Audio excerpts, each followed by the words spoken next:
Welcome, beautiful people. Welcome to my channel, Consciousness Reborn. My name is Kevin. Today's video will be about where I was born, a little bit about my mom and dad, how they met, and how I was as a young child. I want to give a shout out to Matt Plus because I started this channel 2 days ago with the introduction to the channel, and he was the first to comment me. So thanks, Matt. Really made a good day even better. Love and peace to you too. Now to get back to the story. So my life started in Germany, or West Germany back in the day, about 35 years after the Second World War. My father was in the United States Army. He was stationed there, and he repaired equipment that they used to spy on the Russians. There is this huge antenna outside of Augsburg. That's the city where I was born. I used to drive by when I went from the train from Augsburg to Donauwörth, where my grandmother lived. My mother always told me that my dad worked there like 20 meters underground. I'll start by telling the story of how my father met my mother. My father's best friend was also in the US Army. He was an Air Force pilot. And my mother was a bit of a rebel, so she got in trouble. Not all her fault, but the best friend of my father, he took care of her, and they were dating. So when he had to leave for 2 weeks, he asked my father to take care of her, and ta-da! As the story goes, is that, or at least as I remember and my mother told me, is that in the first week she got pregnant. So thanks for that, Dad. If it wasn't for this situation, I wouldn't be here right now. So yeah, so that's how they met. That's how they conceived me. I think they were together for 1.5 years. Then my dad, I believe he had to go back to the States. And a story my mom told me is that they weren't allowed to get married because my mother was a German, and they were afraid that the Russians might kidnap my mother, and that my dad had to release or give up, secret information. So they weren't allowed to get married. Hence, the U.S. Army wasn't paying for me and my mother to go back with my dad to the States. I don't know if that was the biggest reason, because I believe that their relationship wasn't going that well anyway. So my dad went back to the States, and me and my mom stayed behind in Germany.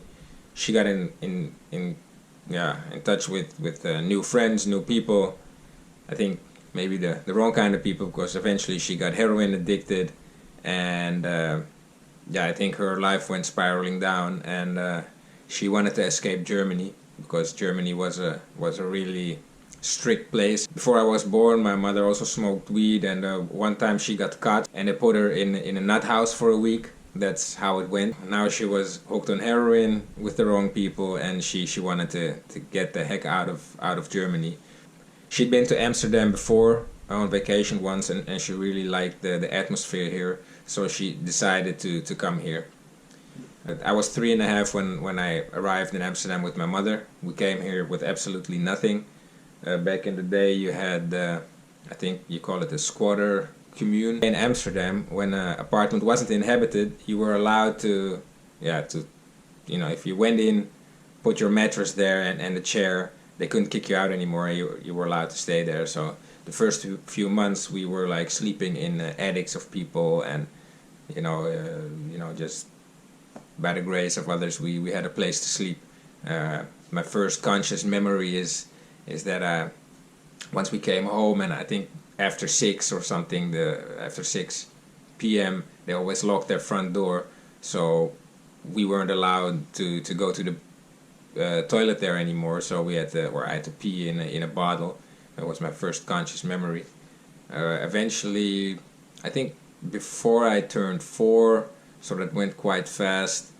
My mother squatted her own place. It was an apartment at like 3 floors, and we were on the 3rd floor. And the woman living on the 2nd floor, she still lived with her parents, and she actually wanted to squat that house.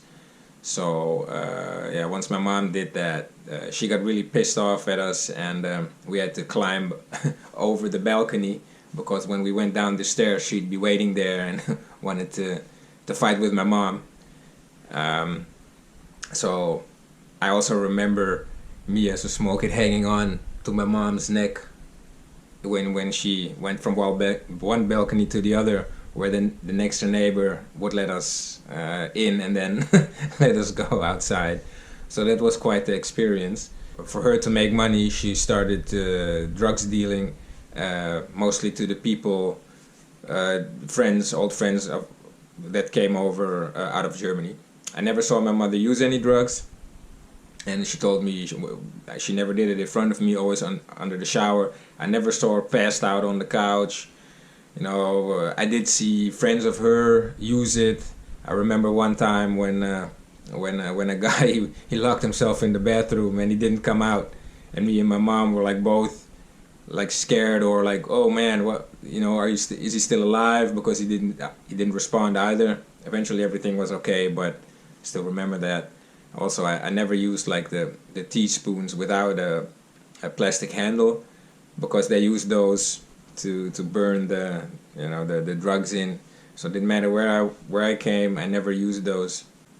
When I was 5, my mother got really ill and she had to go to the hospital, and she had to stay there for a month. That's when she found out she was HIV positive. If it came through sex or drugs, I don't know. Doesn't really matter anyway. But at the time, she had a boyfriend who was living with us, and we didn't really, he had a little son as well. I didn't really like the older, or the guy. I wanted to sleep at an uncle's place, and then he made me eat this fish, which for me was really disgusting. So I did it because he said, if you don't eat the fish, you're not allowed to go to the guy. So I ate it, and from that point on, I didn't like fish anymore. I've been eating fish for a few years now, so I finally grew over over my trauma. But yeah, my mom was in the hospital for a month. When she came out, the house was empty, or well, it wasn't empty. There were a lot of garbage bags and mouse poo and whatever. But everything of worth he stole. So yeah, we had to start all over again. I really remember that the moment we came into the house, I was of course really happy that my mom was finally out of the hospital, and then we came into the house and we saw all this garbage, and yeah, it was I think it was a quite intense moment. I really remember that, and then I've got like this blank, and then my first memories start out again when yeah, I'm living in the same house but stuff again, and just living a normal life. So the first time I saw my dad again was when I was 7. He came to visit me and my mom in Amsterdam. It was really a really nice moment. Yeah, finally consciously seeing your dad for the first time. So that was a good moment. The first time I went to visit, I believe he lived in Baltimore. I was 11. I also had a little brother. He was 6. Maybe I was 12. I think I was 12. My brother was 6. I also had a stepsister. So yeah, it was really nice to meet my family in the States. And then from that point, every second, third year, I would go there to visit them. As a little boy living in Amsterdam, I always remember that I had a high level of empathy from a very young age. I was always very responsible. There was one time where we lived there, we had like a grass field in front of the door with a lot of trees, and I think 3 or 4 little birds fell out of their nest, and yeah, so me and my friend saw that, and we picked them up, and we wanted to help them get back in their nest, but it was way too high. So I really felt this pain and this empathic feeling for these birds, and really wanted to save them. So luckily there was a neighbor who we knew he had some birds, so we brought the birds to him, and he took care of them. At least, I don't know what happened with the birds, but at least we brought them somewhere safe in our reality. So I always had this empathic feeling, and also I was also always I was always thinking about consequences. What would happen if we do this? What would happen if we do that? A lot of my, or most of the parents of my friends, they were always, or they would always tell me when I was old, we were always happy when you were there because you were so responsible, and then we know everything would be okay, no really crazy stuff would happen. Uh, I remember this one time when a friend of mine, children do stupid stuff, or they press a doorbell and they run, or they do other things that children do. And a friend of mine, he had a pocket knife, and we were walking by a bicycle, and he made a hole in the bicycle so that, or in the tire, he made a hole in the tire, and so that the air would run out. And I was thinking, man, dude, why are you doing this? I mean, the guy who comes, or the owner of the bike, when they come, they're gonna have an empty tire. They're not gonna be happy. I mean, is this what you want to do? And I was 6, and I already thought about the consequences of doing something like that and how somebody would feel, and that wasn't for me. So yeah, we never had a lot of money. My mother was sick often. She had problems with the lungs, and of course the HIV, or the immune disease, probably played a part in that as well. I didn't find out she was HIV positive until on my 15th birthday, when a friend of her, he came over, and we were going to buy a present, and then he told me, or he said it in a way that you would say to someone that already knows. So, but he knew I didn't know. When my mother found out, she got quite pissed off at him, understandably. But he was, he just wanted. They probably talked about it a lot, that she should tell me, and it was hard for her, so he just did it. So then I knew 2 years later she died. A year later she got really sick, to a point that the doctors also said she probably ain't gonna make it. If she does, it's really her own strength or her own will keeping her alive. And then when she came back out of the hospital, she couldn't go outside anymore. She had an oxygen tank at home. It were hard times, and painful times to see your mother suffer like that. I think that was, were difficult times. But what I remember most about my mother is that her main goal in life was to take care of me, to make sure that I got to make sure that I could take care of myself, and she gave me so much love. Even though we didn't have the most easy life, we didn't have a lot of money, my memories of my youth were, or are, fantastic. I've had a beautiful youth. I had a loving mom who did everything for me. She, for my birthday, she was very creative. She did amazing things. We talked about everything. Sometimes it's a bit hard to express myself in English. It's not the language I talk every day. So hang in there with me, guys. I'm doing my best. Well, as I already said, my mom died when I was 17, and I think my spiritual journey began around that time. And talked a lot about life and the meaning of life, and I always had my own theory, and without reading any books or watching any documentaries, there weren't that much back then about that subject anyway, or I never really believed in God, but I had this theory that we do reincarnate, and that our soul comes from this big soul, and when we die, our soul goes back, and we're here on earth to gather experiences and evolve and learn. And when like this big soul has learned enough, that it moves on. That's kind of how I imagined it for myself.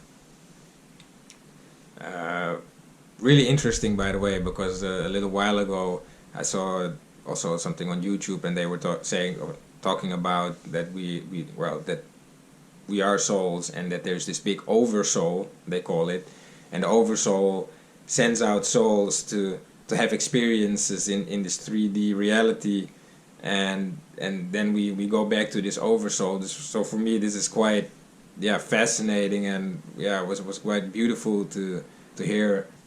I believe in Eastern spirituality. It also goes like that. So for me, it was quite interesting to see that as a teenager. I had this theory, and I made it up myself, and now it's quite the same as Eastern spirituality is saying that it is. So it must have been, now I believe that it must have been information that has been inside of me all along, but I didn't do anything with it because of outside influences and society telling me that reality is different. I've told you a little bit about the first 17 years of my life. I try to do it as short as possible.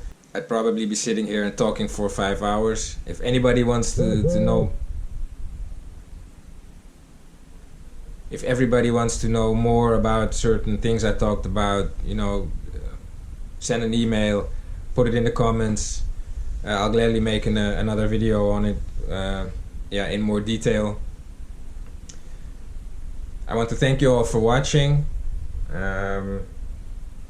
There's gonna be a lot more videos. This is part 1 of my teener years. Now the next one will be more about from the age of 17, well, probably till now. Maybe there's gonna be 3 parts of this, just so that you guys can get to know me a little bit better.